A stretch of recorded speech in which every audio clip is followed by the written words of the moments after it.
Jaya Radha Madhava Kunja Vihari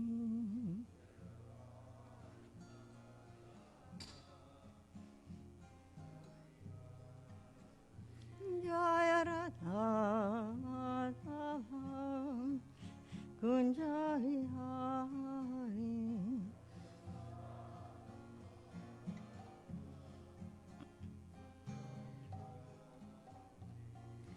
Gopi Jana Vallabha Giridharadhari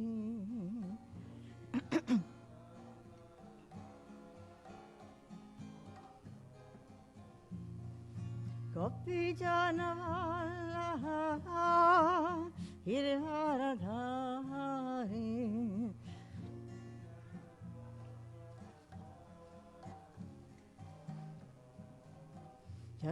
Yasodanandana Vraja Janaranjana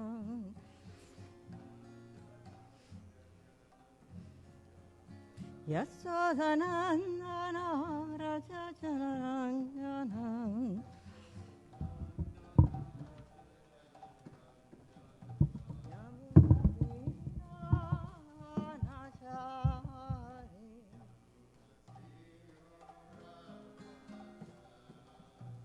Jaya Radha Madhava Kunja Vihari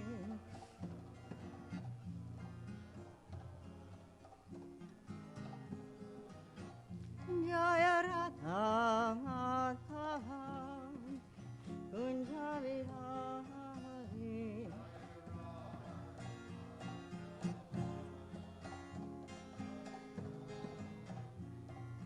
Gopi Jana Vallabha Giridharadhari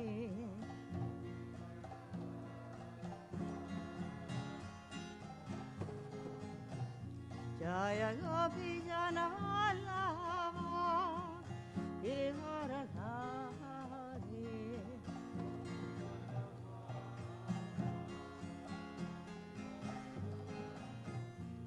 Yasodanandana Vraja Janaranjana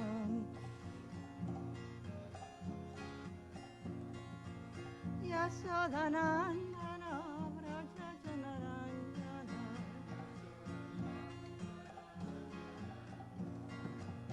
Yamuna Tira Vanachari Yamuna Tira Vanachari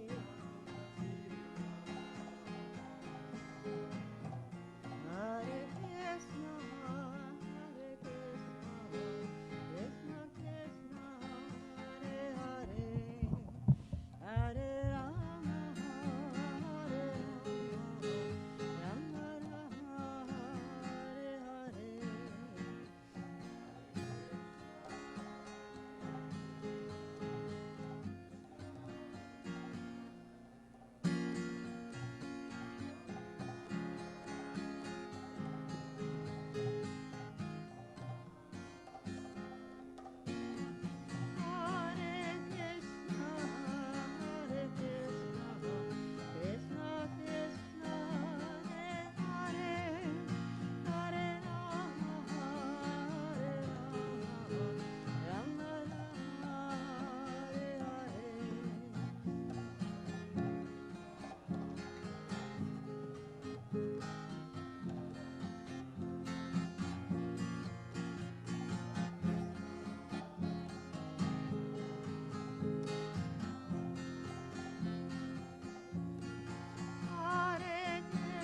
Prabhupada Paramahamsa Parivachakacharya Astarasata His Divine Grace A.C. Bhaktivedanta Swami Srila Prabhupada Ki Ananta Koti Vaishnava Vrinda Ki Jai Namacharya Srila Haridas Thakur Ki Prem Se Kaho Sri Krishna Chaitanya Prabhu Nityananda Sri Advaita Radha Sri Vasadi Gaura Bhakta Vrinda Ki Shri Radha Krishna Gopinath Shyam Sundara Kunda Giri Govardhan Ki Vrindavan Dham Ki Mathura Dham Narad Dham Ki Jagannath Puri Dham Ki Ganga Maya Ki Yamuna Maya Ki Tulsi Devi Ki Bhakti Devi Ki Brihad Mridanga Ki Hare Krishna Mahamantra Ki Hare Nam Sankirtan Ki Gaur Parimanandi.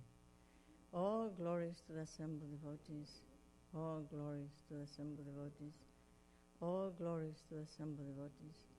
All glories to the lotus feet of Shri Shri Guru and Gauranga. Om Namo Bhagavate Vasudevaya. Om Namo Bhagavate Vasudevaya. Om Namo Bhagavate Vasudevaya. Today the reading is from the Srimad Bhagavatam, Canto 10, Chapter 22, Verse 20. Ityachutena vivihitam vrachabala madhva vivastra plavanam vratachutim tatpurtikamastада sheshakarmanam sakshakritam nemur avadhyamrigyataha idyachutena vihitam vrajavala madhva vivastra plavanam vratachutim tatpurtikamastада sheshakarmanam sakshat kritannemur avadhyamrigyataha idyachutena vihitam vrajabala madhva vivastra plavanam vratachutim tatpurtikamastада sheshakarmanam sakshat kritannemur avadhyamrigyataha. Devotees, please.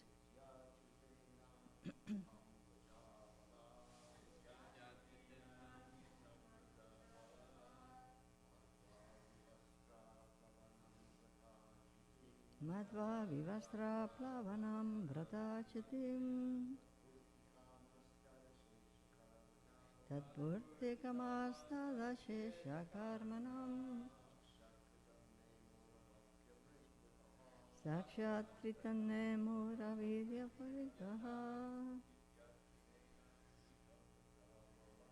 idyachutena vihitam vrajavala madhva vivastra plavanam vratachutim tatpurtikamastада sheshakarmanam sakshat kritannemur avadhyamrigyataha.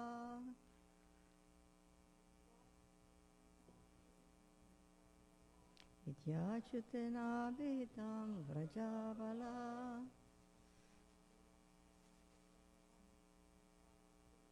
madhva vivastra plavanam vratachutim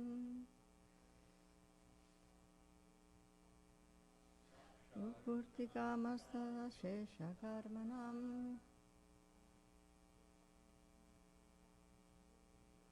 sakshat kritannemur avadhyamrigyataha idyachutena vihitam vrajavala Madhva vivastra plavanam vratachitim tatpurti kamastada sheshakarmanam sakshat kritane muravayamrigyataha. Iti, in these words, Achutena, by the infallible Supreme Lord, Abhihitam, indicated, Raja Abalaha, the girls of Raj, Madhva, considering, Vivastra, naked, Aplavanam, the bathing, Vraja Chutin, a fall down from their vow, Tatpurti, the successful completion of that, Kamaha, intently desiring, Tat, of that performance, Ashesha Karmanam, and of unlimited other pious activities. Sakshat Kritam, to the directly manifest fruit. Nemuhu, they offered their obeisances. Avadyamrik, the cleanser of all sins. Yataha, because. Translation. Thus the young girls of Vrindavan, considering what Lord Achyuta had told them, accepted that they had suffered a fall down from their vow by bathing naked in the river. But they still desired to successfully complete their vow. And since Lord Krishna is himself the ultimate result of all pious activities, they offered their obeisances to him to cleanse away all their sins. Let's read together. Thus the young girls of Vrindavan, considering what Lord Achyuta had told them, accepted that they had suffered a fall down from their vow by bathing naked in the river. But they still desired to successfully complete their vow. And since Lord Krishna is himself the ultimate result of all pious activities, they offered their obeisances to him to cleanse away their sins. Purport. Very long purport. The transcendental position of Krishna consciousness is clearly described here. The gopis decided that it was better to renounce their so-called family tradition and traditional morality and simply surrender unto the Supreme Lord Krishna. This does not mean that the Krishna consciousness movement advocates immoral activities. In fact, the devotees of ISKCON practice the highest standard of restraint and morality, but at the same time, we recognize the transcendental position of Krishna. Lord Krishna is God, and therefore has no material desire to enjoy young girls in sexual affairs. As will be seen in this chapter, Lord Krishna was not at all attracted to enjoying the gopis. Rather, he was attracted to their love and wanted to satisfy them. The greatest offense is to imitate the activities of Lord Krishna. In India, there is a group called Prakrita Sahaja who imitate these affairs of Krishna and try to enjoy naked young girls in the name of worshipping Krishna. The ISKCON movement sternly rejects this mockery of religion because the greatest offense is for a human being to ludicrously imitate the Supreme Personality of Godhead. In the ISKCON movement, there are no cheap incarnations, and it is not possible for a devotee of this movement to promote himself to the position of Krishna. It would be a disaster, right? 500 years ago, Krishna appeared as Lord Chaitanya Mahaprabhu, who practiced strict celibacy throughout his student life, and at the age of 24 took sannyas, a lifelong vow of celibacy. Chaitanya Mahaprabhu rigidly avoided contact with women in order to carry out his vow of loving service to Krishna. When Krishna personally appeared 5,000 years ago, he exhibited these wonderful pastimes which attract our attention. We should not become envious or shocked when we hear that God can perform such pastimes. Our shock is due to our ignorance.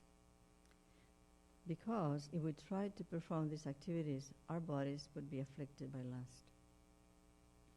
Lord Krishna, however, is the supreme absolute truth and is therefore never disturbed by any material desire whatsoever. Thus, this incident in which the gopis gave up normal standards of morality and raising their hands to the head bowed down in compliance with Krishna's order is an example of pure devotional surrender and not a discrepancy in religious principles. In fact, the gopi surrender is the perfection of all religion, as Srila Prabhupada describes in Krishna, the Supreme Personality of Godhead. The gopis were all simple souls, and whatever Krishna said, they took to be true. In order to be freed from the wrath of Varunadev, as well as to fulfill the desired end of their vows, and ultimately to please their worshipable Lord, Krishna, they immediately abided by his order. Thus they became the greatest lovers of Krishna and his most obedient servitors. Nothing can compare to the Krishna consciousness of the gopis. Actually, the gopis did not care for Varuna or any other demigod. They only wanted to satisfy Krishna. End of purport.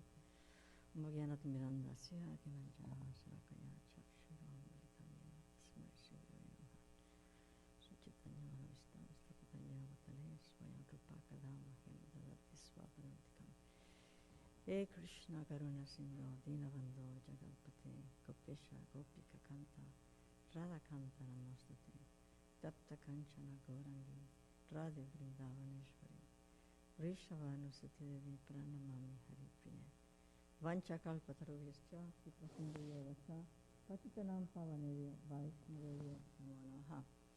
Jaya Sri Krishna Chaitanya Prabhu Nityananda Shri Advaita Gadadhar Srivas Adi Gaura Bhaktavrinda. Hare Krishna, Krishna Krishna, Hare Hare, Hare Rama, Rama Rama, Hare Hare, Hare Krishna, Krishna Krishna, Hare Hare, Hare Rama, Rama Rama, Hare Hare, Hare Krishna, Krishna Krishna, Hare Hare, Hare Rama, Rama Rama, Hare Hare. So, with the blessings of Maharaj and the devotees here, I'd like to say a few things and hope that some of it is helpful. So I'll begin with the commentaries of the Acharyas, only the main points. The commentaries are much shorter than the actual purport.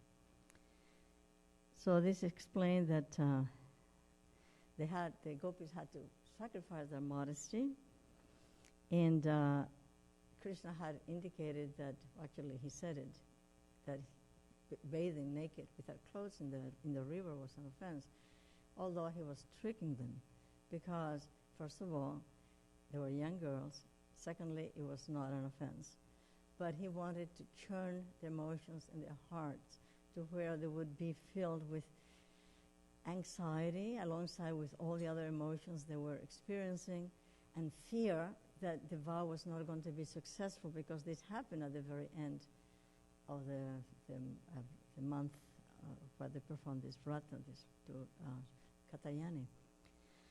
So the sum of if the sum of all results, Krishna, is satisfied, what else is to be gained? So the whole point here is the desire of the gopis to fully satisfy Krishna. They only wanted to love him. They only wanted to serve him. And they were all intent, absorbed, completely focused on this vrata in order to be able to get the benediction of having Krishna as their husband. And Srila Jiva Goswami says that because they were young girls and were innocent, they could not quite understand the meaning of Krishna's words. But they obeyed him. And why did they obey him? Because they were desperate, right?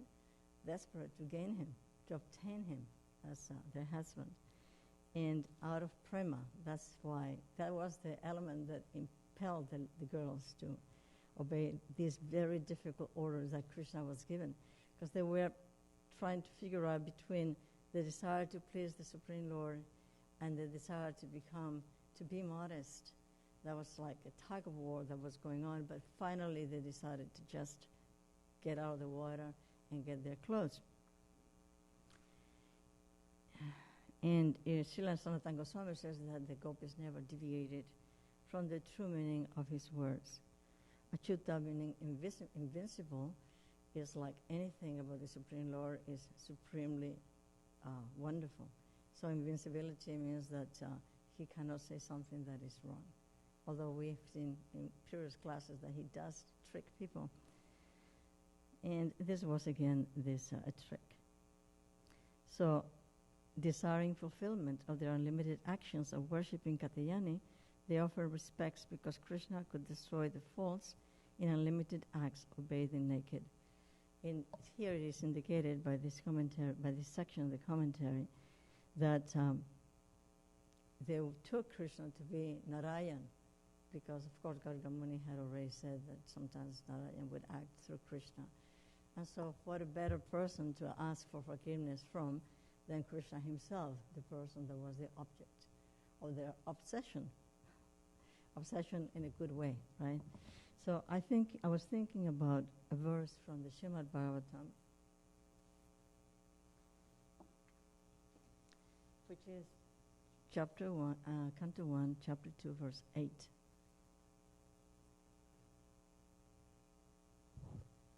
And this is preliminary to what I will be talking about in regards to the vrata of the gopis, because in the Ananda Vrindavan Champu there is a very long and elaborate explanation of what the worship of Katyayani consisted of and what impelled each one of the actions and desires of the gopis to participate in this vrata in the way they did. So hopefully I'll get to that. But let me get to Canto 1, chapter 2, verse 8.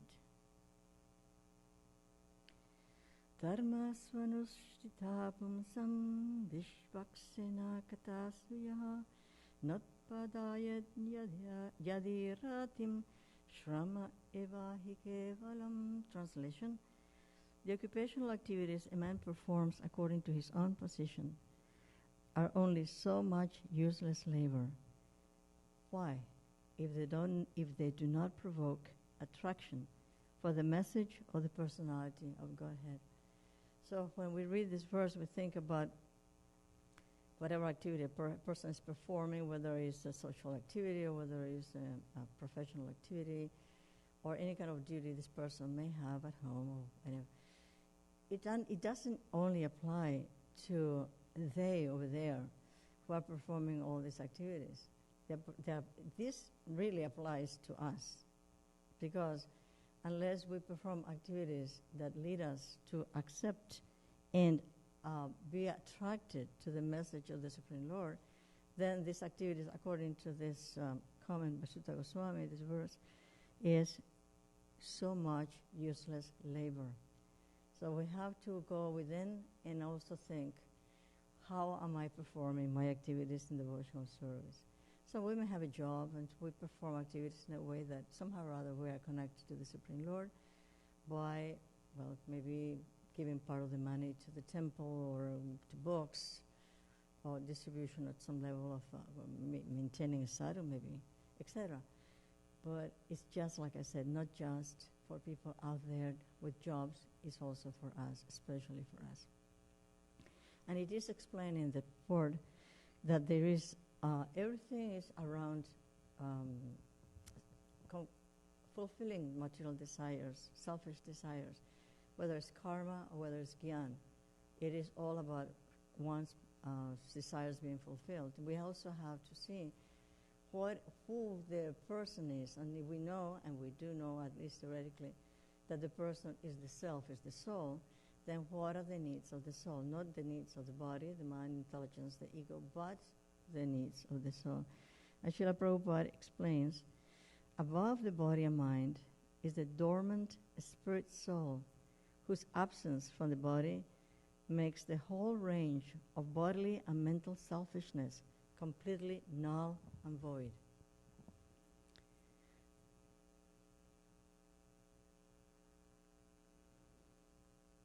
The self is beyond the gross body and subtle mind.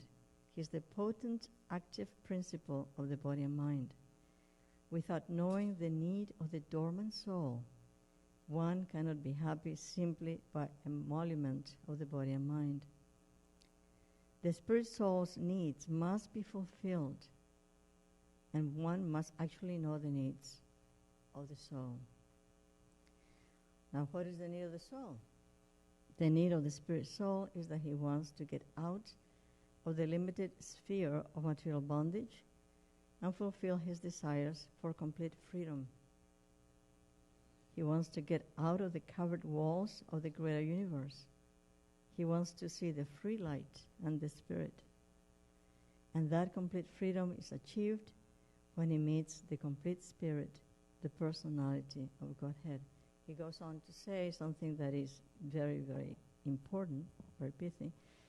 Everything is pithy, but there is a dormant affection for God within everyone. Spiritual existence is manifested through the gross body and mind in the form of perverted affection for gross and subtle matters.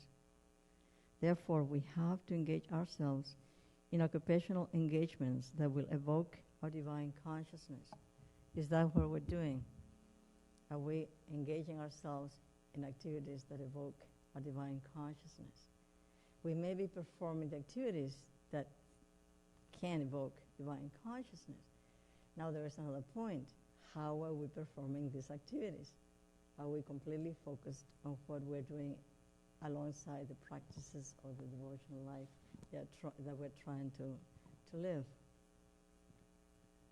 This is possible only by hearing and chanting the divine activities of the Supreme Lord. So, now we're hearing and chanting the activities of the Supreme Lord. We're in Canto 10. We're reading all these magnificent chapters and superior verses. And are we feeling attracted to hearing more and more? Are we feeling attracted more and more to perform our devotional activities with full focus, or are we not? So then we can actually gauge ourselves. We can take our temperature, and then we can say, oh, maybe I could try a little bit of more focus when I'm reading, or when I'm discussing a text, or when I'm chanting Harinam, or when I'm doing my japa, when I'm serving the deities. Maybe we are on the altar serving the deities, and we're thinking about the shopping tomorrow for the weekend, this kind of thing. So it's only natural the mind is going to go in so many different directions. But we need to become aware that it's happening so we can correct this practice of the mind going everywhere. Because this has been our modus operandi for how many zillions of lifetimes. And to break the cycle is not so easy. But constant practice. And the constant desire to be focused on the goal, understanding that the goal, we are not the body, and the goal is to eventually come to the level of Krishna Prema, eventually, right? And there is no mistake. Everything that we do in devotional life is giving us assets. We are accruing assets and interest that is going to be helping us forward in this life. And if we need other lives, we will get stock of that and use that for progressing in spiritual life. The hankering soul must be satisfied by the perfect process of perfect devotional service. There is no other way for us to be satisfied. We can do so many things. We can try so many methods. We can try so many therapies. We can try so many friends and activities, seeking for that pleasure that is brimming in the heart. But unless we engage our consciousness, our mind, our thoughts, and senses into serving the Supreme Lord, then there will be no happiness. And it's not that we're looking for happiness necessarily, because that is not the goal. That is, how do you say? A subsidiary thing, something that happens automatically when our desire is to awaken and fan this dormant love that is sitting in our heart. And to do that to others. It doesn't matter whether the person may be from this country or that country, from this religion or that religion, from this political party or that political party, from this economic status or lower or higher. It doesn't matter. The need of the soul is the same. So at the time of eating or sleeping, breathing, we are all the same. We all need to eat. We all need to sleep. We all need to be active in some way. And we all need to breathe. So we're all the same. There's no difference. The difference is just a temporary thing that is happening in accordance to the person's guna and karma. And of course, we are affected by the three gunas. And we are on automatic pilot. That means that we act in response to something always in the same way, unless we realize that that response is not helping, that response is getting in the way of our spiritual progress, of our goal. So then we become seriously thoughtful and introspective and examine all the opportunities where Krishna is indicating to us, hey, look, you need to kind of do a little bit better in this area. Or don't do this again, do it that other way, etc. So that's a point I wanted to bring, because the need of the soul is the same, and the idea of performing activities that will attract us or develop our attraction more and more toward hearing the messages of the personality of Godhead. That's the way to go. That's the practical way of operating. So another thing that I would like to mention in regards to all these emotions that these personalities in the spiritual world are going through is how to understand them. And so I got a section from, see if I can find it, from Srila Bhaktivinoda Thakur in his Chaitanya Shikshamrita. It's an amazing text. And then he says, this is chapter 5, the distinctions and variety, Vishesh, that are found to exist in the material world are not confined only to the material world. Rather, as the material world is a reflection of the spiritual world, variety and distinction of the spiritual world are manifested in reflected form in the material world. So everything that we see is a reflected form of what is in its pure essence there in the spiritual world. So when we see all these activities of Krishna interacting with his servants or friends or parents or lovers, it's pure, it's absolute and pure. So how can we, with our conditioned understanding, be able to assess what's being said? So that at that point, because we can interpret things in a way that are not positive, and realizing that our lack of vision is getting in the way of a true understanding, at that point we have to submit very humbly, oh please, Srila Vyasadeva, for the author of the Bhagavatam, the incarnation of Krishna himself, please allow me to penetrate at whatever level, but with full respect and full humility, praying for that to happen. In the meantime, with full respect and full humility, to follow our practices of devotional life, so that focused we can actually be able to access at least some of what's being presented here with great dignity and respect. Very important.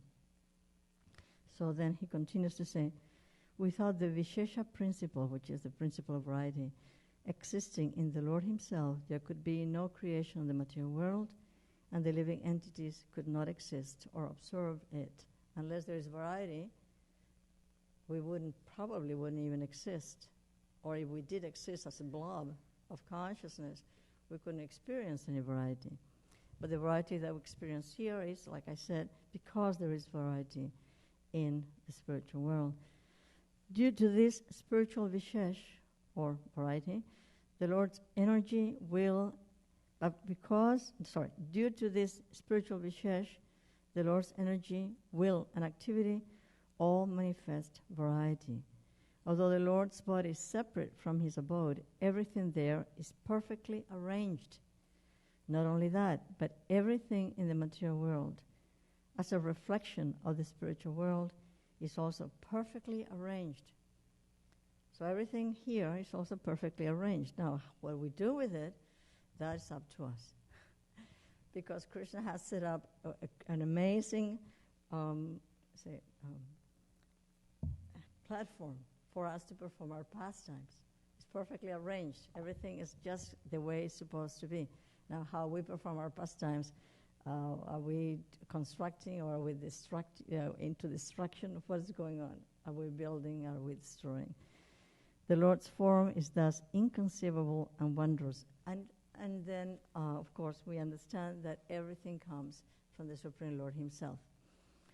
So now I was reading this book, the Ananda Vrindavan Champa. I was reading the chapter about the gopis when Krishna takes the garments away from them. And I was completely awestruck by the way he is presenting this. This book was translated by His Holiness Bhanu Swami, with the editing assistance of Mahaniri Swami, who is a very well-known Rasika Vaishnava. So he, the description of the pastimes of the gopis is quite extraordinary. And if you get a chance, I would recommend that you read this. Not just the pastime, but to read the book. So it is explained here. I'm going to talk a little bit about what the Katyayani Vrata consisted of and what was the reason behind performing this Vrata. There's a point in time when the young girls, unmarried young girls, felt the urge in their heart. It appeared, it's like a flower that blooms, the desire to have Krishna as their husband. And at the same time, the girls' parents were thinking, our daughters, I'm sure, would like to find a suitable husband. Not necessarily Krishna, but for them to be married to a good-looking boy. And so at that time, it was a simultaneous occurrence. And the girls decided they were going to do this vrata. At that point, the mother said, this is going to be very difficult for you. You shouldn't engage in these activities. This vrata is going to be very heavy, very hard. But the more the mothers were saying that, the more the girls' determination increased to go out and perform the vrata. The mothers were asking, well, where are you going to do it? What are you going to be doing? Is it going to be costly? How are you going to perform it? So the girls decided to go ahead and do it. And what happened is that they set up this, they went to the river, they bathed in the river, they came out, they created a form of Katyayani made of sand, and eventually they recited some mantras to call Katyayani's presence into the deity form made of sand.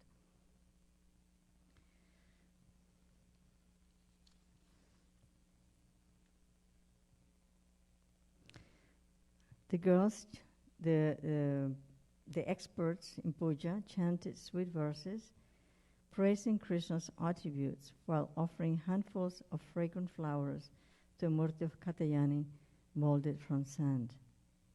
And the gopis felt that Bhagavati Katyayani herself had appeared in the murti. So the prayer for calling her into the murti, her presence, installing, was Iha gacha gacha devi sanidanam itacharaha Krishnasya sanidanam naha parapasyava namo namaha. Can't read this very clearly. All right. So now, what is it that the girls are doing? Let me get my glasses. Lisa, can you get me? Can you get me my guitar?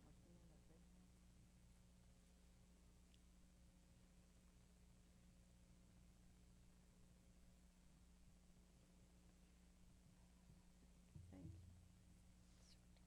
Oh my God, it's almost time.